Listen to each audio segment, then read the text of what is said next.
로스앤젤레스 다운타운의 작은 미용실. 오후 3시경에 따스한 햇살이 유리창을 통해 스며들고 있었습니다. 그런데 그 평온한 공간에서 한 여성의 손이 미세하게 떨리고 있었어요. 바로 한수진의 손이었죠. 그녀가 쥐고 있던 은빛 가위가 햇빛에 반사되어 차갑게 번뜩였습니다.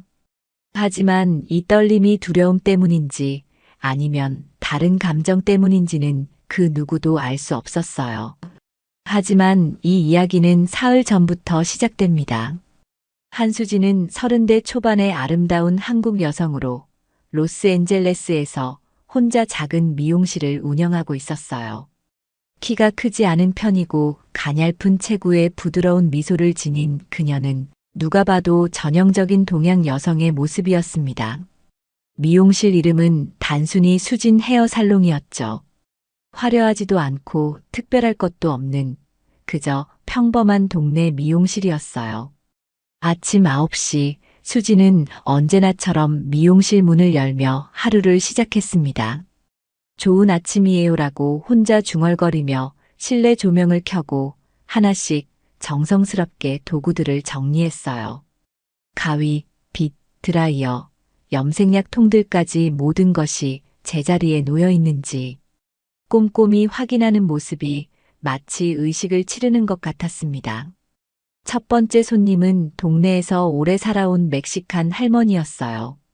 수진, 오늘도 예쁘게 만들어주세요라고 말하는 할머니에게 수진은 환하게 웃으며 대답했습니다. 물론이죠, 마리아 할머니. 오늘은 어떤 스타일로 해드릴까요? 수진의 손놀림은 정확하고 부드러웠어요. 가위를 드는 각도, 머리카락을 자르는 리듬, 심지어 빗질하는 방향까지도 계산된 듯 완벽했습니다. 하지만 그 누구도 이런 정밀함이 단순한 미용 기술에서 나온 것인지는 몰랐죠. 수지는 정말 손재주가 좋아라고 할머니가 감탄하자 수지는 겸손하게 고개를 숙였습니다. 아직 배울 게 많습니다, 할머니.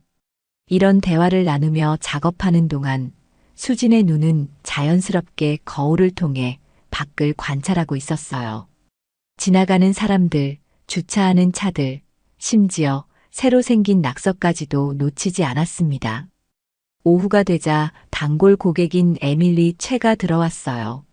수진보다 몇 살 어린 한국계 미국인인 에밀리는 활발하고 밝은 성격으로 미용실의 분위기를 한층 화기애애하게 만들어주는 존재였습니다. 수진 언니, 안녕하세요. 오늘 컨디션 어때요? 안녕, 에밀리. 괜찮아요. 오늘은 어떤 스타일을 원해요? 수진이 친근하게 물어보자 에밀리는 휴대폰을 꺼내 보여주었습니다. 이런 웨이브 파마는 어떨까요? 요즘 인스타그램에서 핫한 스타일이에요. 수진은 에밀리의 얼굴형과 머리카락 상태를 살펴보며 고개를 끄덕였어요. 좋은 선택이네요. 에밀리한테 잘 어울릴 것 같습니다. 그리고는 능숙하게 작업을 시작했죠. 작업하는 동안 에밀리는 끊임없이 수다를 떨었어요. 직장 얘기, 남자친구 얘기, 동네 소식까지 온갖 이야기가 쏟아졌습니다. 수지는 적절히 호응해주며 들어주었죠. 그래서 그 남자가 뭐라고 했어요? 아, 정말 그런 일이 있었어요? 하지만 에밀리가 말하는 중간중간 수진의 귀는 밖에서 들려오는 소음들을 자동으로 분석하고 있었어요. 자동차 소리, 발걸음 소리, 대화 소리들이 모두 그녀의 머릿속에서 정리되고 있었습니다. 물론 이것이 특별한 훈련의 결과인지는 아무도 몰랐죠. 언니는 혼자 이 미용실 운영하기 힘들지 않아요? 에밀리가 갑자기 진지하게 물어봤어요. 수지는 잠시 손을 멈추고 생각했습니다. 때로는 힘들 때도 있지만 제가 좋아하는 일이라서요. 손님들이 만족해하는 모습을 보면 보람을 느껴요. 정말 대단해요. 저라면 무서워서 못할 것 같은데. 특히 이 동네에는 가끔 이상한 사람들도 많잖아요. 에밀리의 말에 수지는 작은 미소를 지었습니다. 걱정 마세요. 저도 나름대로 조심하고 있으니까요. 그때 밖에서 굵직한 엔진 소리가 들렸어요. 수진의 손이 미세하게 멈췄지만 곧 다시 자연스럽게 움직였습니다. 에밀리는 전혀 눈치채지 못했죠. 아, 언니 손이 정말 부드러워요. 마사지 받는 기분이에요. 작업이 끝나고 에밀리가 거울을 보며 감탄했어요. 와, 정말 예쁘다. 언니 실력은 정말 최고예요. 수지는 만족스러운 표정으로 고개를 끄덕였습니다. 마음에 들어서 다행이에요. 다음에 또 오세요. 에밀리가 나간 후 수지는 혼자 미용실을 정리하기 시작했어요. 바닥에 떨어진 머리카락을 쓸고 도구들을 소독하고 거울을 깨끗하게 닦았습니다. 이 모든 과정이 마치 예술 작품을 만드는 것처럼 정교하고 체계적이었어요. 해가 저물어가는 시간, 수지는 마지막으로 미용실을 둘러봤습니다. 모든 것이 완벽하게 정리된 공간을 보며 그녀는 작은 만족감을 느꼈어요. 오늘도 수고했어요 라고 혼자 중얼거리며 조명을 끄려던 순간 밖에서 또다시 그 굵직한 엔진 소리가 들렸습니다. 수지는 잠시 귀를 기울였어요. 그리고 아주 자연스럽게 창문 쪽으로 다가가 커튼 사이로 밖을 내다봤습니다. 검은색 대형 픽업 트럭 한 대가 미용실 맞은편에 주차되어 있었고 그 안에서 담배를 피우는 남자의 실루엣이 보였어요. 단순한 우연일까요? 수진이 혼잣말로 중얼거렸지만 그녀의 눈빛에는 이미 어떤 경계심이 스며들어 있었습니다. 하지만 곧 고개를 가로저으며 너무 예민하게 생각하는 것 같네요 라고 혼자 웃었어요. 그날 밤 수지는 평소처럼 미용실 위층에 있는 자신의 작은 아파트로 올라갔습니다. 간단한 저녁을 먹고 내일 일정을 확인하고 책을 읽으며 하루를 마무리했어요. 겉보기에는 그저 평범한 여성의 일상이었죠. 하지만 그녀가 잠들기 전 마지막으로 확인한 것은 문이 잠금 장치와 창문의 보안 상태였습니다. 이런 습관이 어디서 나온 것인지는 아직 아무도 모르는 비밀이었어요. 다음 날 오전, 수지는 평소와 같은 시간에 미용실을 열었습니다. 하지만 뭔가 다른 점이 있었어요.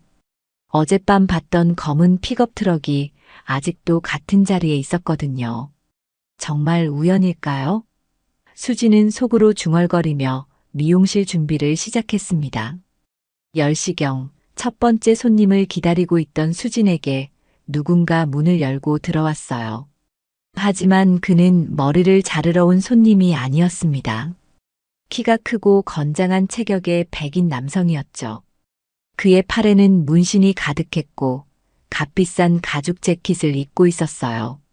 안녕하세요. 어떻게 도와드릴까요? 수진이 정중하게 인사했지만 남자는 대답 대신 미용실 안을 훑어보더니 수진을 위아래로 살펴봤습니다. 그 시선이 무례하다는 것을 수진은 즉시 알 수 있었어요. 여기 사장이 당신인가요? 남자가 물었습니다. 목소리에는 어딘지 모를 오만함이 섞여 있었어요. 수진은 고개를 끄덕이며 답했습니다. 네, 맞습니다. 혹시 헤어컷을 원하시나요? 남자는 비웃는 듯한 표정을 지었어요. 헤어컷? 아니, 난 다른 것에 관심이 있어. 그리고는 한 걸음 더 가까이 다가왔습니다. 내 이름은 제이크 리버만이야. 이 동네에서 꽤 잘 알려진 사람이지. 수지는 본능적으로 한 걸음 뒤로 물러났어요. 죄송하지만 저는 미용 서비스만 제공하고 있습니다. 다른 용건이 있으시면. 야, 그렇게 경계하지 마. 난 단지 새로 이사 온 이쁜 아가씨와 친해지고 싶을 뿐이야. 제이크가 말하며 더욱 가까이 다가왔습니다. 그의 입에서는 담배와 술 냄새가 풍겼어요. 수지는 차분하게 말했습니다. 감사하지만 저는 일에만 집중하고 싶어요. 개인적인 만남은? 개인적인 만남? 제이크가 크게 웃었어요. 누가 개인적인 만남이라고 했어? 난 그냥 이 동네 새 사업자에게 인사하러 온 거야. 여기서는 서로 도와주며 사는 게 좋거든. 그 말에는 묘한 협박의 뉘앙스가 담겨 있었어요. 수지는 이런 상황이 익숙하지 않았지만 침착함을 유지하려고 노력했습니다. 인사는 감사하게 받겠습니다. 하지만 지금은 손님을 기다리고 있어서. 손님? 여기 손님이 어디 있어? 제이크가 미용실을 둘러보며 비꼬듯 말했어요. 이 동네에서 장사하려면 나 같은 사람들과 친해져야 해. 안 그러면. 그는 말을 끝내지 않았지만 그 의미는 충분히 전달되었어요. 수지는 깊게 숨을 들이쉬었습니다. 죄송하지만 저는 모든 손님을 동등하게 대합니다. 특별한 관계는 원하지 않아요. 제이크의 표정이 순간 굳어졌어요. 특별한 관계를 원하지 않는다고? 그의 목소리가 차갑게 변했습니다. 이봐, 아가씨. 여기가 어디인지 알고 있어? 이 동네에서 내 말을 무시하는 사람은 별로 없거든. 저는 단지 조용히 일하고 싶을 뿐입니다. 수진이 단호하게 말했어요. 그녀의 목소리에는 떨림이 없었습니다. 다른 건 원하지 않아요. 제이크는 잠시 수진을 뚫어져라 쳐다봤어요. 그리고는 갑자기 웃음을 터뜨렸습니다. 재미있네. 정말 재미있어. 그는 카운터에 팔꿈치를 기대며 말했어요. 알겠어. 오늘은 이 정도로 하자. 하지만 난 쉽게 포기하는 타입이 아니야. 그때 미용실 문이 열리며 중년의 여성 손님이 들어왔어요. 실례합니다. 예약 없이 와도 될까요? 손님이 물어보자 수지는 안도의 표정을 지으며 답했습니다. 물론이에요. 어서 오세요. 제이크는 새로운 손님을 보더니 수진에게 다가가 낮은 목소리로 말했어요. 다음에 또 보자, 아름다운 수진. 그때는 좀 더 친절하기를 바라. 수진은 아무 대답도 하지 않았어요. 제이크가 나간 후 그녀는 손님을 맞으며 일상을 계속했지만 마음 한편으로는 불안감이 자리 잡기 시작했습니다. 오후가 되자 에밀리가 또 들어왔어요. 언니, 안녕하세요. 오늘은 그냥 인사차 들렀어요. 하지만 에밀리는 곧 수진의 표정이 평소와 다르다는 것을 눈치챘습니다. 무슨 일 있어요? 안색이 안 좋아 보이는데. 아니에요, 괜찮습니다. 수진이 애써 웃으며 말했어요. 하지만 에밀리는 쉽게 넘어가지 않았죠. 정말요? 뭔가 있었던 것 같은데. 혹시 이상한 사람이라도 왔어요? 수지는 잠시 망설였어요. 그리고는 조심스럽게 말했습니다. 오늘 아침에 좀 이상한 사람이 와서. 별것 아니에요. 어떤 사람인데요? 에밀리가 걱정스러운 표정으로 물어봤어요. 수지는 제이크와의 일을 간략하게 설명했습니다. 듣고 나니 에밀리의 얼굴이 심각해졌어요. 언니, 그 사람 이름이 제이크 리버만이라고 했죠? 혹시 키 크고 문신 많은 남자요? 에밀리가 확인하자 수진이 고개를 끄덕였습니다. 그러자 에밀리가 한숨을 내쉬었어요. 언니, 그 사람 정말 조심해야 해요.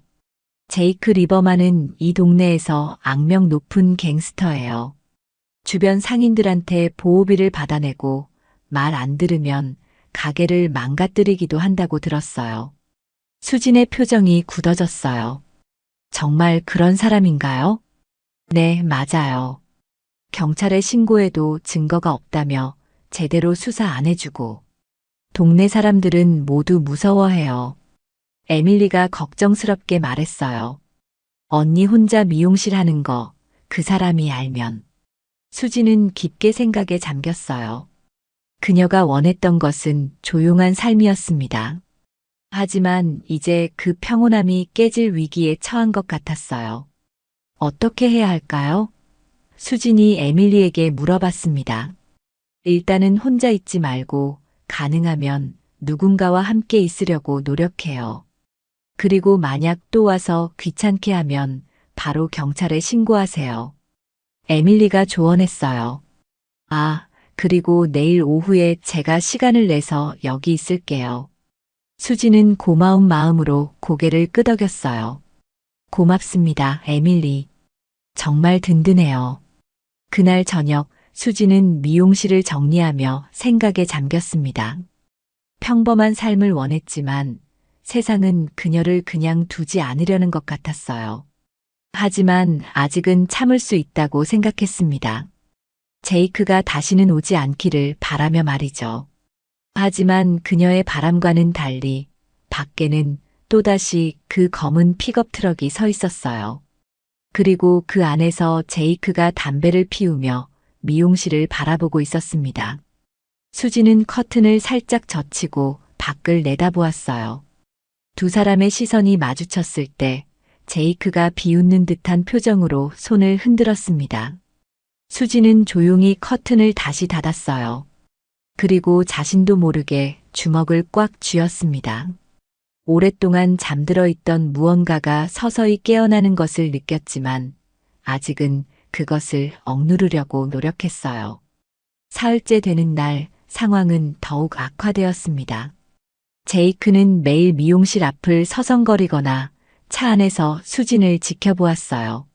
손님들도 이상한 남자가 계속 어슬렁거린다며 불안해하기 시작했습니다. 오후 2시경 수진이 홀로 미용실에서 청소를 하고 있을 때였어요. 갑자기 문이 거칠게 열리며 낯선 남자가 들어왔습니다. 제이크보다도 더 험악하게 생긴 남자였죠. 머리를 삭발한 그의 목과 팔에는 더욱 무시무시한 문신들이 새겨져 있었어요. 여기 사장 맞지? 남자가 거친 목소리로 물어봤어요. 수지는 빗자루를 든 채로 그를 바라봤습니다. 네, 그런데 누구세요? 내 이름은 마이크야. 제이크 형님 신복이지. 마이크가 말하며 미용실 안을 둘러봤어요. 형님이 많이 실망하셨어. 왜 그렇게 차갑게 굴어? 수지는 차분하게 답했습니다. 저는 단지 일에만 집중하고 싶을 뿐입니다. 다른 건 원하지 않아요. 다른 건 원하지 않는다고? 마이크가 비웃었어요. 이봐, 아가씨. 형님이 친하게 지내자고 하는데 계속 무시하면 안 되거든. 이 동네에서 형님 무시하고 멀쩡한 놈 본 적 없어. 그 순간 마이크는 카운터 위에 놓여있던 예약장을 집어들더니 바닥에 던졌어요. 종이들이 흩어지며 미용실 바닥을 어지럽혔습니다. 우리 형님은 참을성이 좀 없거든. 빨리 대답하는 게 좋을 거야. 수진의 눈빛이 차갑게 변했어요. 지금 뭐 하는 거예요? 그녀의 목소리에는 경고의 뉘앙스가 담겨 있었습니다. 경고하는 거야. 마이크가 말하며 이번에는 거울대에 기대어 있던 드라이어를 집어들었어요. 형님 말 안 들으면 이런 일이 더 많이 생길 거야. 드라이어가 바닥에 떨어지며 큰 소리를 냈어요. 다행히 깨지지는 않았지만 수진의 인내심은 한계에 다다르고 있었습니다. 그만하세요. 지금 당장 나가세요. 나가라고.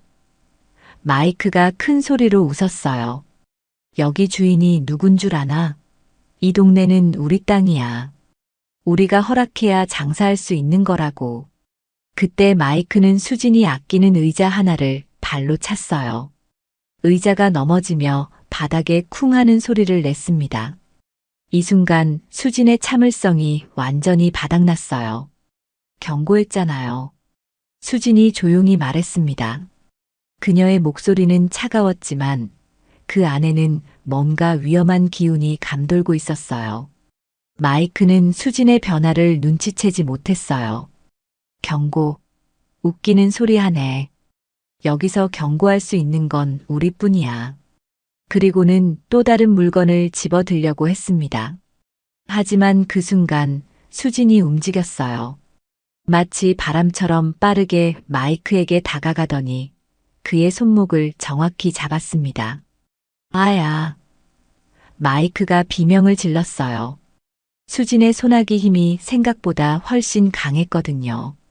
지금 당장 나가세요. 2번 말하지 않겠어요. 수진의 목소리는 여전히 조용했지만 그 속에는 강철 같은 의지가 담겨 있었어요. 마이크는 당황했습니다. 작고 가냘픈 동양 여성이 자신을 이렇게 제압할 수 있을 거라고는 꿈에도 생각하지 못했거든요. 야, 놓아. 아프다고. 수지는 마이크의 손목을 놓아주었어요. 하지만 그녀의 눈빛은 여전히 차가웠습니다. 다시는 여기 오지 마세요. 그리고 제이크에게 전해주세요. 저를 그냥 두라고요. 마이크는 손목을 비비며 수진을 노려봤어요. 이 계집애가 감히. 하지만 뭔가 수진에게서 느껴지는 기운 때문에 함부로 덤비지 못했습니다. 나가세요. 수진이 다시 한번 말했어요. 이번에는 더욱 단호했습니다. 마이크는 분한 표정으로 중얼거렸어요. 좋아, 오늘은 이 정도로 해주지. 하지만 다음에는 이런 식으로 안 끝날 거야. 그리고는 문을 쾅 닫으며 나갔습니다. 수지는 홀로 어지러워진 미용실을 둘러봤어요.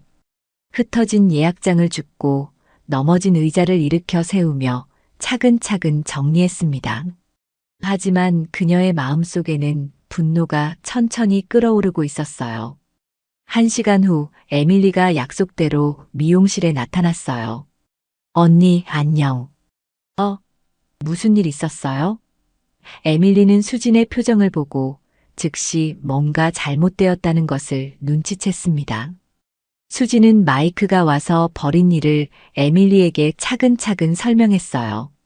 듣고 있던 에밀리의 얼굴이 점점 굳어졌습니다. 정말 그런 일이? 너무해. 이건 명백한 기물 파손이고 협박이잖아요. 저도 그렇게 생각해요. 수진이 고개를 끄덕였어요. 이제 더 이상 참을 수가 없을 것 같아요. 에밀리는 휴대폰을 꺼내더니 말했어요. 언니, 저 이 상황을 SNS에 올릴게요. 요즘은 이런 일들이 화제가 되면 여론의 압박으로 경찰도 움직이거든요. 정말 그럴까요? 수진이 의구심 어린 표정으로 물어봤어요. 물론이에요. 특히 무고한 소상공인을 괴롭히는 갱스터 이야기는 사람들이 정말 분노해요. 에밀리가 확신에 찬 목소리로 말했어요. 일단 상황을 정리해서 올려볼게요. 그때 미용실 밖에서 또다시 검은 픽업 트럭의 엔진 소리가 들렸어요. 수진과 에밀리는 동시에 창문 쪽을 바라봤습니다. 제이크의 차였어요. 그리고 그 차에서 마이크가 내려와 제이크와 뭔가 이야기를 나누고 있었습니다. 저 사람들 또 왔네요. 에밀리가 걱정스럽게 말했어요. 언니, 정말 경찰에 신고해야 할 것 같아요. 수지는 잠시 생각에 잠겼어요. 그리고는 조용히 말했습니다. 에밀리, 혹시 휴대폰으로 저 사람들 모습을 촬영할 수 있어요? 물론이죠. 에밀리가 즉시 휴대폰을 꺼내 동영상 촬영을 시작했어요. 이것도 증거가 될 수 있을 거예요. 밖에서는 제이크와 마이크가 여전히 대화를 나누고 있었어요. 가끔 미용실 쪽을 바라보며 뭔가 계획을 세우는 것 같았습니다. 수지는 그들을 바라보며 마음속으로 다짐했어요. 이제 정말 한계야. 더 이상은 참지 않겠어. 하지만 아직까지 수지는 자신의 진짜 정체를 드러낼 생각은 없었어요. 평범한 방법으로 해결하고 싶었거든요. 하지만 운명은 그녀에게 다른 길을 선택하도록 만들 예정이었습니다. 다음 날 아침 수지는 평소보다 일찍 미용실에 도착했어요. 에밀리가 어제 상황을 SNS에 올린 후 생각보다 많은 반응이 왔다고 연락했거든요. 사람들이 분노하며 응원 메시지를 보내고 있다는 소식이었습니다. 하지만 수진의 마음은 복잡했어요. 사람들의 관심이 고맙기는 했지만 동시에 제이크와 그의 일당들이 더욱 자극받을 수도 있다는 걱정이 되었거든요. 오전 10시경 예상했던 대로 경찰차 한 대가 미용실 앞에 섰어요. 중년의 남성 경찰관과 젊은 여성 경찰관이 내려와 미용실로 들어왔습니다. 안녕하세요. 저희는 서부지서에서 나온 경찰입니다. 한수진 씨 맞으시죠? 남성 경찰관이 정중하게 물어봤어요. 네, 맞습니다. 수진이 고개를 끄덕이며 답했어요. 어제 신고 접수된 건에 대해 조사하러 왔습니다. 상황을 자세히 설명해 주시겠어요? 여성 경찰관이 노트북을 꺼내며 말했어요. 수지는 제이크와 마이크가 벌인 일들을 차근차근 설명했습니다. 경찰관들은 진지하게 들으며 기록했어요. 증거나 목격자가 있나요? 남성 경찰관이 물어봤습니다. 네, 친구가 어제 상황을 촬영했어요. 그리고 SNS에도 올렸고요. 수진이 답했어요. 그럼 그 영상을 저희에게도 보내주세요. 조사에 도움이 될 겁니다. 여성 경찰관이 명함을 건네며 말했어요. 하지만 남성 경찰관의 다음 말이 수진을 실망시켰어요. 다만 실질적인 피해가 크지 않고 직접적인 폭력이 없었기 때문에 경고 정도밖에 할 수 없을 것 같습니다. 경고요? 수진이 되물었어요. 네, 제이크 리버만은 우리도 잘 알고 있는 인물입니다. 하지만 항상 법의 경계선에서 조심스럽게 행동하거든요. 이번 일도 직접적인 증거가 부족해서 남성 경찰관이 곤란한 표정으로 말했어요. 수지는 허탈함을 느꼈어요. 그럼 저는 계속 이런 식으로 괴롭힘을 당해야 한다는 말인가요? 죄송합니다. 하지만 만약 실질적인 피해나 폭력이 발생한다면 그때는 강력하게 대응하겠습니다. 여성 경찰관이 위로하듯 말했어요. 경찰관들이 나간 후 수지는 홀로 미용실에 앉아 생각에 잠겼어요. 법의 보호를 받을 수 없다면 이제 어떻게 해야 할까요? 그때 문득 오랫동안 묻어두었던 기억들이 떠올랐습니다. 한국에서의 마지막 임무, 동료들과 함께했던 훈련, 독검이라고 불리던 시절의 자신. 하지만 수지는 고개를 저었어요. 아니야, 그런 방법은 안 돼. 평범하게 살기로 했잖아. 오후에 에밀리가 왔을 때 수지는 경찰 조사 결과를 알려주었어요. 에밀리도 실망스러운 표정을 지었습니다. 그럴 줄 알았어요. 이 동네 경찰들은 항상 그래요. 갱스터들한테 뭔가 약점 잡힌 것 같다니까요. 그럼 이제 어떻게 해야 할까요? 수진이 물어봤어요. 일단 SNS 반응은 계속 좋아요.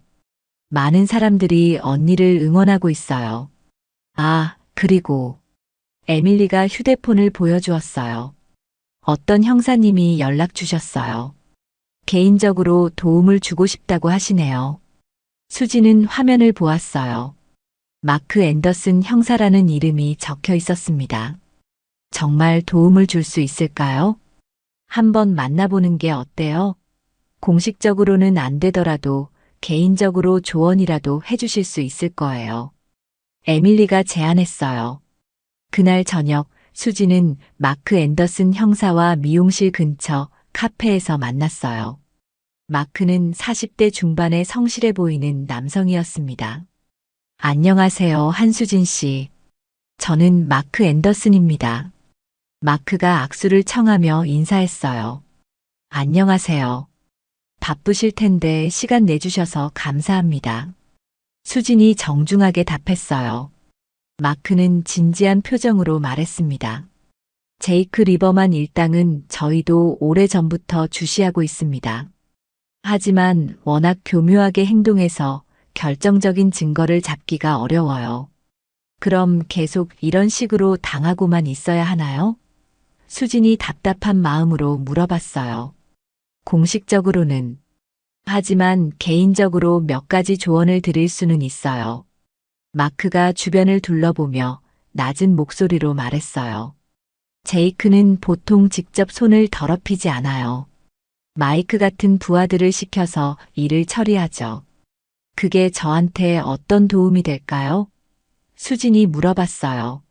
만약 마이크를 조용히 처리할 수 있다면 제이크도 한동안은 조심스러워 할 거예요. 마크가 의미심장한 표정으로 말했어요. 수진의 눈빛이 변했어요. 처리한다는 게 무슨 뜻인가요? 법적인 방법으로요, 물론. 마크가 재빨리 덧붙였어요. 예를 들어 마이크가 다른 범죄 현장에 있을 때를 노린다든지. 그때 마크는 수진을 자세히 바라보더니 갑자기 표정이 변했어요. 실례지만 혹시 군 경력이 있으신가요? 뭔가 일반인과는 다른 기운이. 수진은 잠시 당황했어요. 왜 그런 질문을? 죄송합니다. 직업병이에요. 마크가 웃으며 말했어요. 하지만 정말 뭔가 특별한 분위기가 있으셔서. 수지는 조심스럽게 답했어요. 특별할 게 없는 평범한 사람입니다. 하지만 마크의 눈빛에는 의구심이 남아 있었어요. 그는 오랜 경험으로 사람을 보는 눈이 있었거든요. 수진에게서는 분명 일반인과는 다른 뭔가가 느껴졌습니다. 카페를 나올 때 마크가 말했어요. 혹시 도움이 필요하시면 언제든 연락하세요. 개인적으로라도 최대한 도와드리겠습니다. 감사합니다. 수진이 고개를 숙여 인사했어요. 그날 밤 수진은 혼자 미용실에서 깊은 생각에 잠겼어요. 평범한 방법으로는 해결이 안 될 것 같았습니다. 제이크와 마이크는 계속해서 그녀를 괴롭힐 테고 경찰의 도움도 한계가 있었어요. 정말 다른 방법을 써야 하는 걸까? 수진이 혼잣말로 중얼거렸어요. 그리고는 미용실 구석에 있는 작은 금고를 바라봤습니다. 그 안에는 아무도 모르는 그녀의 과거가 숨어 있었어요. 하지만 아직은 시기가 아니라고 생각했습니다. 한 번 더 기회를 주고 그래도 안 되면 그때는 진짜 자신을 보여줄 수밖에 없을 것 같았어요. 밖에는 또다시 검은 픽업 트럭이 서 있었고 제이크가 담배를 피우며 미용실을 바라보고 있었습니다. 마치 언제까지 기다려줄 수 있는지 시험하는 것처럼요. 그 다음 주 월요일 상황은 완전히 달라졌어요. 에밀리가 올린 SNS 게시물이 바이럴되면서 지역 언론에서도 관심을 갖기 시작했거든요. 혼자 미용실 운영하는 한국 여성을 괴롭히는 갱스터라는 제목의 기사가 여러 매체에 실렸습니다. 하지만 이런 관심이 오히려 제이크를 더욱 자극했어요. 그는 자신이 공개적으로 조롱당하고 있다고 생각했고 더 이상 참을 수 없었거든요. 화요일 저녁 수진이 미용실을 정리하고 있을 때였어요. 갑자기 밖에서 요란한 소리가 들렸습니다. 창문으로 내다보니 검은 차 3대가 미용실 앞에 정차하고 있었어요. 그리고 그 차들에서 제이크를 포함해 5명의 남자들이 내렸습니다. 수지는 즉시 상황의 심각성을 깨달았어요. 이번에는 진짜 위험하다. 그녀는 재빨리 휴대폰을 꺼내 에밀리와 마크 형사에게 긴급 메시지를 보냈어요. 지금 당장 도움 필요라고 적어서요. 제이크 일당이 미용실 문을 열고 들어왔어요. 이번에는 분위기가 완전히 달랐습니다. 농담이나 협상의 여지가 없어 보였어요. 여보게, 수진. 제이크가 차갑게 웃으며 말했어요. 이제 게임은 끝났어. 너 때문에 내가 동네 웃음거리가 됐거든. 수진은 침착함을 유지하려고 노력했어요. 무슨 말인지 모르겠어요. 저는 아무것도 한 게 없는데. 아무것도 안 했다고? 마이크가 휴대폰을 꺼내 보여주었어요. 이게 뭐야? 우리를 갱스터라고 신문에 낸 게 아무것도 안 한 거야? 저는 단지 사실을 말했을 뿐이에요. 수진이 단호하게 답했어요. 제이크의 표정이 일그러졌어요. 사실? 좋아. 그럼 진짜 사실을 보여주지. 그는 부하들에게 고개를 끄덕였습니다. 그 순간 한 명이 거울을 주먹으로 쳤어요. 거울이 산산조각 나며 바닥에 떨어졌습니다. 다른 한 명은 의자를 발로 차서 넘어뜨렸어요. 그만하세요. 수진이 소리쳤지만 그들은 멈추지 않았어요. 오히려 더욱 거칠게 미용실을 망가뜨리기 시작했습니다. 그때 수진의 마음속에서 뭔가 끊어지는 소리가 났어요. 오랫동안 참고 억눌러왔던 분노가 폭발하는 순간이었습니다. 이제 정말 충분해. 수지는 조용히 말했어요. 경고했잖아요. 경고. 제이크가 비웃었어요. 지금 와서 무슨 경고. 그의 말이 끝나기도 전에 수진이 움직였어요. 마치 바람처럼 빠르게 가장 가까이 있던 부하에게 다가가더니 그의 팔을 정확한 각도로 비틀었습니다. 아! 남자가 비명을 지르며 바닥에 쓰러졌어요. 다른 부하가 놀라서 달려들었지만 수지는 그를 피해 뒤로 돌아가더니 목 뒤를 정확히 쳤습니다. 그 남자도 그 자리에서 의식을 잃고 쓰러졌어요. 뭐야 이거? 제이크가 당황하며 소리쳤어요. 작고 가냘픈 여성이 자신의 부하들을 순식간에 제압한 것을 이해할 수 없었거든요. 수지는 천천히 제이크를 바라봤어요. 그녀의 눈빛은 완전히 달라져 있었습니다. 더 이상 평범한 미용사의 눈이 아니라 뭔가 위험하고 차갑고 계산적인 눈빛이었어요. 제가 누구인지 정말 모르시는군요. 수진이 조용히 말했어요. 그녀의 목소리에는 더 이상 떨림이 없었습니다. 마이크가 칼을 꺼내며 수진에게 달려들었어요. 하지만 수진은 그의 손목을 정확히 잡아 칼을 떨어뜨리게 하더니 무릎으로 그의 배를 찼습니다. 마이크는 숨을 제대로 쉬지 못하며 바닥에 무릎을 꿇었어요. 이제 남은 건 제이크와 부하 한 명뿐이었어요. 제이크는 완전히 당황한 상태였습니다. 너 대체 누구야? 수지는 차분하게 답했어요. 평범한 미용사였는데 당신들이 그러지 못하게 했죠. 그리고는 마지막 부하에게 다가갔습니다. 그 부하는 겁에 질려 뒤로 물러났지만 수진의 움직임이 더 빨랐어요. 몇 번의 정확한 타격으로 그 역시 무력화시켰습니다. 불가능해. 이런 일이 일어날 수가 없어. 제이크가 혼잣말로 중얼거렸어요. 그때 미용실 문이 열리며 마크 형사가 들어왔어요. 하지만 그가 본 것은 상상과 완전히 다른 광경이었습니다. 수진이 홀로 서 있고 제이크의 부하들은 모두 바닥에 쓰러져 있었거든요. 이게 어떻게 된 거예요? 마크가 놀라며 물어봤어요. 수진은 마크를 바라보며 작은 미소를 지었어요. 자기 방어였어요. 그리고는 조용히 덧붙였습니다. 이제 정식으로 신고하셔도 될 것 같네요. 충분한 증거가 있으니까요. 마크는 수진을 다시 한번 자세히 바라봤어요. 이제 그의 의심이 확신이 되었습니다. 이 여성은 절대 평범한 사람이 아니었어요. 그 움직임, 그 정확성, 그 차분함. 모든 것이 전문 훈련을 받은 사람의 것이었습니다. 혹시 마크가 조심스럽게 물어봤어요. 특수부대 출신이신가요? 수지는 잠시 망설이다가 고개를 끄덕였어요. 한국 특수임무단 707부대. 하지만 이미 과거의 일이에요. 마크는 감탄하며 고개를 끄덕였어요. 그럼 이해가 됩니다. 707부대라면 정말 대단한 부대죠. 제이크는 아직도 상황을 받아들이지 못하고 있었어요. 자신이 평생 무시해왔던 작은 동양 여성에게 완패당한 현실을 인정하기 싫었거든요. 하지만 이제 게임은 완전히 바뀌었어요. 수지는 더 이상 무력한 피해자가 아니었습니다. 그녀는 독거미였거든요.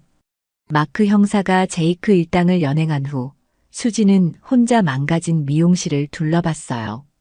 깨진 거울 조각들, 넘어진 의자들, 흩어진 도구들. 하지만 이상하게도 마음이 후련했습니다.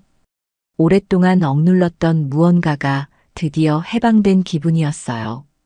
에밀리가 급하게 달려왔을 때 미용실은 이미 정리가 어느 정도 끝난 상태였어요. 언니, 괜찮아요? 마크 형사님한테 연락받고 급하게 왔는데. 괜찮아요. 수진이 차분하게 답했어요. 이제 정말 괜찮을 것 같아요. 에밀리는 주변을 둘러보며 놀라워했어요. 정말 언니가 혼자서 저 사람들을 다 제압했다고요? 어떻게 그런 일이 가능해요? 수지는 잠시 망설이다가 에밀리에게 자신의 과거를 털어놓았어요. 707부대 출신이라는 것, 독검이라는 별명을 가졌었다는 것, 왜 그 모든 걸 숨기고 평범한 삶을 살려고 했는지까지 모든 걸 말했습니다. 와, 정말 믿기지 않아요. 에밀리가 감탄하며 말했어요. 그럼 언니는 진짜 영화에서나 나오는 특수요원이었던 거예요? 과거의 일이에요. 수진이 부드럽게 말했어요. 이제는 그냥 평범한 미용사로 살고 싶었는데. 하지만 이제 상황이 완전히 바뀌었어요. 제이크가 경찰에 잡혔다고 해서 끝이 아니었거든요. 그에게는 더 큰 조직이 있었고 그들이 가만히 있을 리가 없었습니다. 그날 밤 수지는 미용실 위층 자신의 방에서 오랫동안 봉인해 두었던 작은 금고를 열었어요. 그 안에는 과거의 흔적들이 담겨 있었습니다.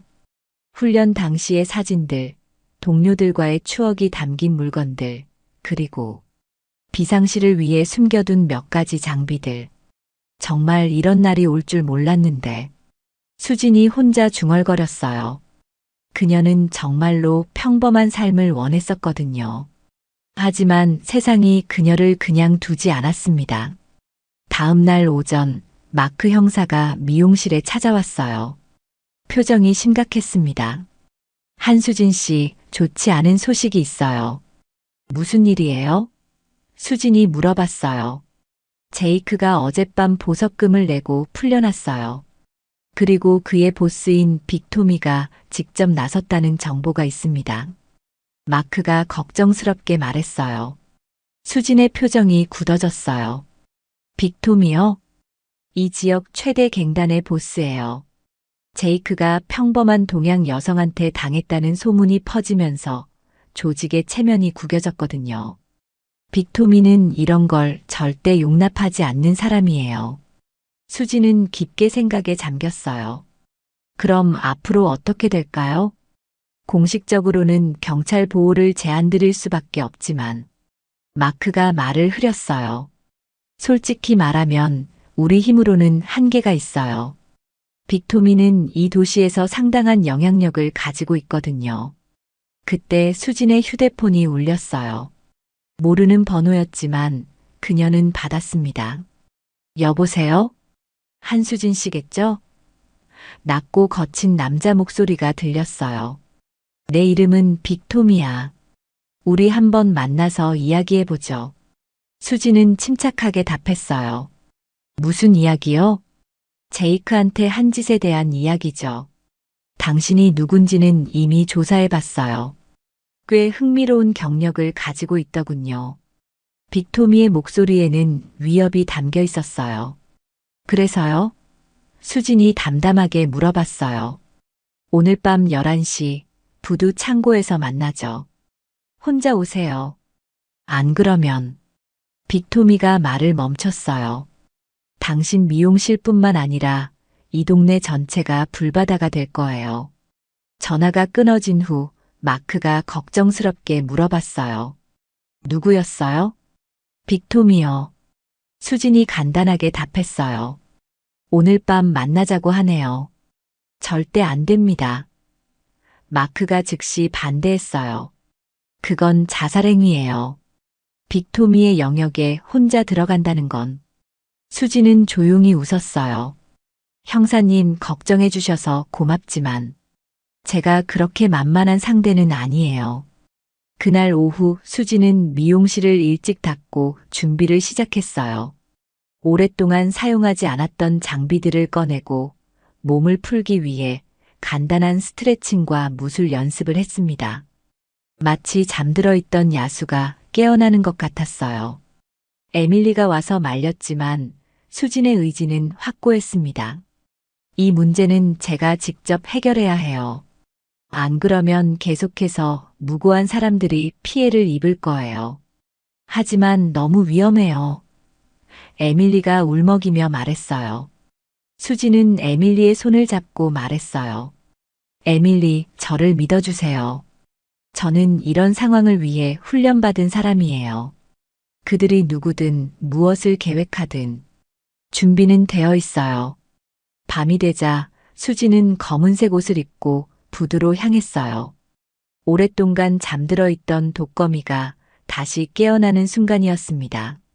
그녀의 눈빛에는 이제 평범한 미용사의 온화함 대신 냉철하고 계산적인 전사의 모습이 담겨 있었어요. 부두에 도착했을 때 수십 개의 차량과 수많은 갱단원들이 기다리고 있었어요. 하지만 수지는 전혀 겁먹지 않았습니다.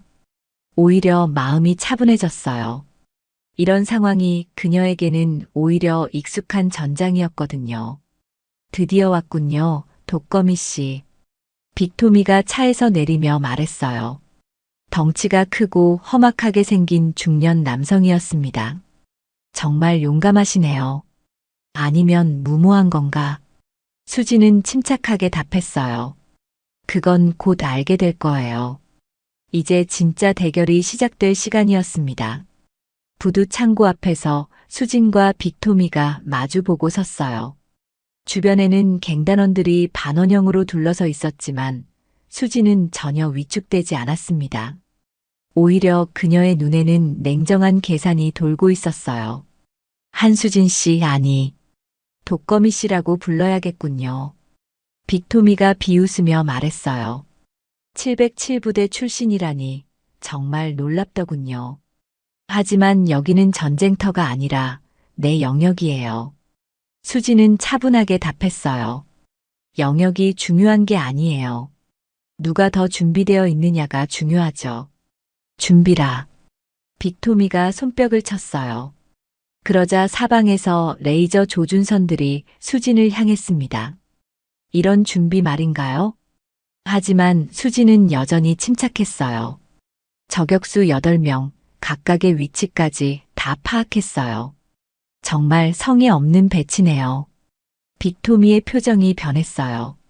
뭐라고? 왼쪽 컨테이너 위에 2, 오른쪽 크레인에 3, 뒤쪽 건물 옥상에 3. 수진이 정확하게 지적했어요. 그리고 당신 뒤에 숨어 있는 저격수까지 포함하면 9명이네요. 갱단원들이 웅성거리기 시작했어요. 어떻게 그렇게 정확히 알 수 있었는지 이해할 수 없었거든요. 하지만 한 가지 실수가 있어요. 수진이 작은 미소를 지으며 말했어요. 제가 혼자 왔다고 생각하신 거죠. 그 순간 창고 주변에서 섬광탄이 터졌어요. 갑작스러운 강한 빛에 갱단원들이 눈을 제대로 뜰 수 없었습니다. 그 틈을 타서 수진이 움직였어요. 마치 그림자처럼 빠르게 움직이는 수진을 아무도 제대로 쫓을 수 없었어요. 첫 번째 갱단원에게 다가가 순식간에 무력화시키고 그의 총을 빼앗아 정확하게 저격수들의 위치를 향해 쏘았습니다. 불가능해. 빅토미가 소리쳤어요. 하지만 수진의 움직임은 멈추지 않았습니다. 그때 창고 반대편에서 마크 형사와 경찰 특수부대가 나타났어요. 경찰이다. 모두 무기를 버리고 손을 들어. 빅토미는 이제야 상황을 이해했어요. 함정이었군. 경찰과 짜고 친 것 같았어. 수진이 빅토미에게 다가가며 말했어요. 틀렸어요. 저는 단지 제 일상을 되찾고 싶었을 뿐이에요. 혼란스러운 상황에서 제이크가 마지막 발악을 시도했어요. 숨겨둔 권총으로 수진을 겨누며 소리쳤습니다. 다 같이 죽어버려. 하지만 수진의 반응이 더 빨랐어요. 제이크의 손목을 정확히 타격해 총을 떨어뜨리고 그를 완전히 제압했습니다. 이제 정말 끝이네요. 전투가 끝난 후 마크 형사가 수진에게 다가왔어요. 정말 대단했어요. 하지만 위험했잖아요. 혼자 오겠다고 했을 때 정말 걱정했습니다. 형사님이 오실 거라는 걸 알고 있었어요. 수진이 웃으며 말했어요. 저 혼자서는 이 모든 일을 해결할 수 없었을 테니까요. 그래도 어떻게 저격수들의 위치를 그렇게 정확히 알 수 있었어요? 마크가 궁금해하며 물어봤어요. 707부대에서 배운 첫 번째 원칙이에요. 항상 주변을 관찰하고 위험 요소를 먼저 파악하는 거죠.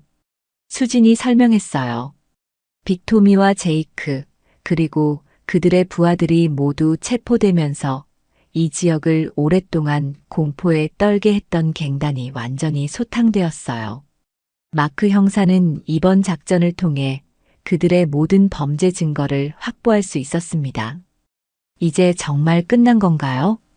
수진이 마크에게 물어봤어요. 네, 완전히 끝났어요.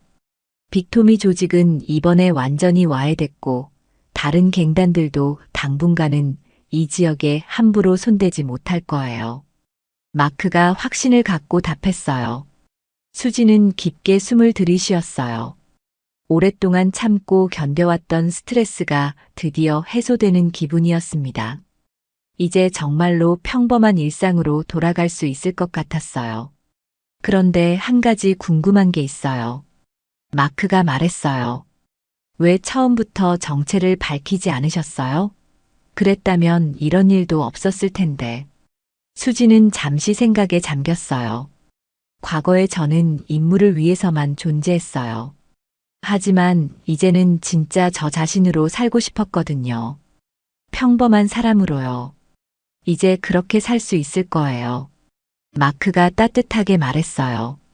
하지만 필요하다면 언제든 도움을 요청하세요.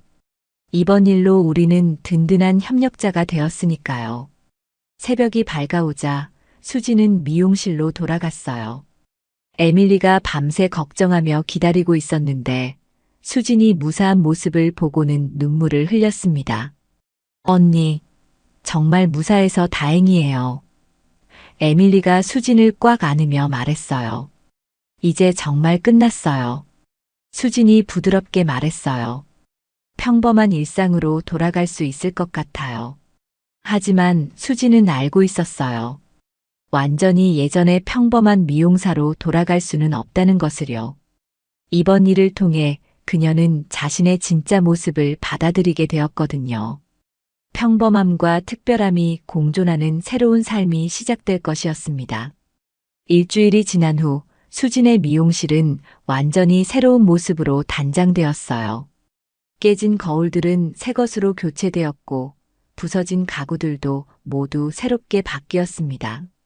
하지만 가장 큰 변화는 미용실의 분위기였어요. 이제 수진을 보는 사람들의 시선이 달라졌거든요. 예전에는 그저 조용하고 평범한 동양 여성 미용사로 봤다면 이제는 존경과 경외감이 섞인 시선으로 바라봤습니다.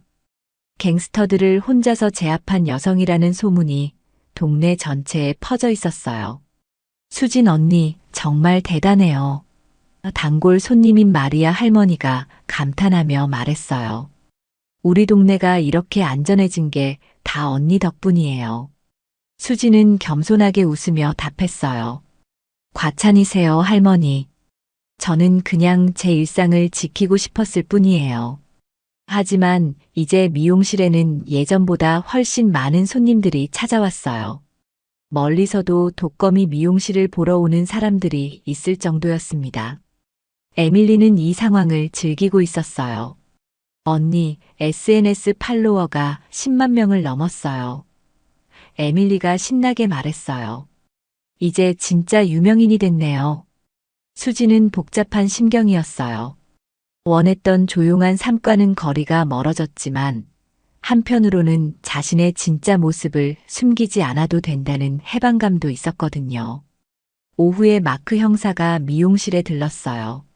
안녕하세요, 수진 씨. 머리 좀 깎으러 왔어요. 어서 오세요, 형사님. 수진이 환하게 웃으며 맞았어요. 마크는 이제 수진의 단골 손님이 되었습니다. 머리를 자르는 동안 마크가 말했어요.